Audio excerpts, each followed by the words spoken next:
هذا الأخ عنده مشروع مهم جدا، بل والله عنده مشاريع. الذي أعرف أنه يشرف على 5 أو 6 مشاريع دعوية خيرية.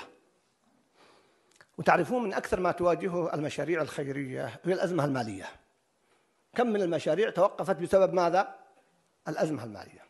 هذا الشخص يقول والله لا أعاني إطلاقا، مع أنه يقول ميزانيتي بالملايين، بل عندي رصيد لسنوات.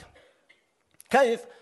قال من خلال تدبر آيات وصلت إلى اليقين والثقة وبوعد الله. يقول لم أعاني بعدها من أي أزمة أبدا. ما هي هذه الآية؟ أفدنا. قال كنا يوم من الأيام في مجلس طلاب علم، ففي ختام المجلس قال صاحب المجلس يا شيخ فلان أحد المشايخ اختم المجلس. قال طيب أختم المجلس في مشايخ؟ يقول فقلت له القرآن ما يتعلق بالمشايخ ولا العوام، هذا كلام الله جل وعلا، اختم المجلس. يقول سبحان الله، فإذا هو يقرأ بصوت ندي وجميل والليل إذا يغشى. شوف القسم، والليل إذا يغشى والنهار إذا وما خلق الذكر والأنثى إن سعيكم شتى. لاحظوا كيف؟ إن سعيكم لشتى. فأما من أعطى واتقى وصدق بالحسنى فسنيسره لليسرى. يقول والله كنت أقول للشيخ وقف يكفي، لكن يقول سكت حتى أنا. لما خرج قال لأصحابه إياكم أن تقولوا يوم من الأيام عندنا مشروع بس ما عندنا قضية مادية. قالوا ليش؟ قال ما سمعت الشيخ يقول قراءة كلام الله سبحانه وتعالى. قالوا كيف؟ قال لو أننا عندنا مشروع يكلف 1 مليون 2 وجاءنا التاجر فلان سمى بعض كبار التجار وقال المشروع علي، هل تشكون في وعده؟ قالوا لا ما نشك في وعده. قال طيب مع أن التاجر قد يغير رأيه، قد يصاب ما عنده سيولة، قد ومع ذلك تطمئن. قال فكيف بوعد الله؟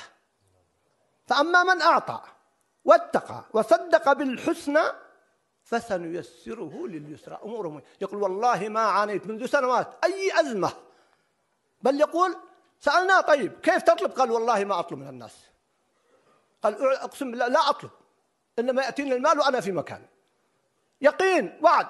كما أن الموظف الآن في دائرة ولله المثل الأعلى في دائرة حكومية مطمئن الراتب يأتي آخر الشهر، بل الآن ينزل في حسابه، ما يجلس كل شهر يطالب وزارة المالية والدائرة الحكومية، مطمئن. يجي يوم 25 يجد أن راتب. فوعد الله أعظم، لكن بشرط أن يكون يقين وليس تجربة. نعم هنا كما قال عمر والله إنني لا أحمل هم الإجابة ولكنني أحمل هم الدعاء. ويقول النبي صلى الله عليه وسلم ادعوا الله وأنتم موقنون بالإجابة. فإذا وجد هذا اليقين، أنا أقول من خلال تدبر آيات. سبحان الله قبل أيام يقرأ إمامنا بتفسير الشيخ عبد الرحمن السعدي، فقرأ سورة الليل، فإذا هو يقول قريب من هذا الكلام لأن البعض أيضا مرة أخرى يحسب أن هذه الآية خاصة بالمال هذه السورة، فإذا يقول لا في أي إن سعيكم لشتى. فأما من أعطى أي عطاء دعوي علمي جهادي مالي، فما أعطى واتقى الله جل وعلا لا يريد سمعة شبهة وصدق بالحسنى بوعد الله جل وعلا فسنيسره لليسرى. وعد من الله.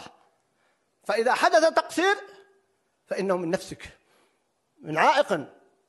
راجع قلبك أو فهمك أو يقينك، والله أعلم. الحديث معكم ذو شيول لعل ما نقص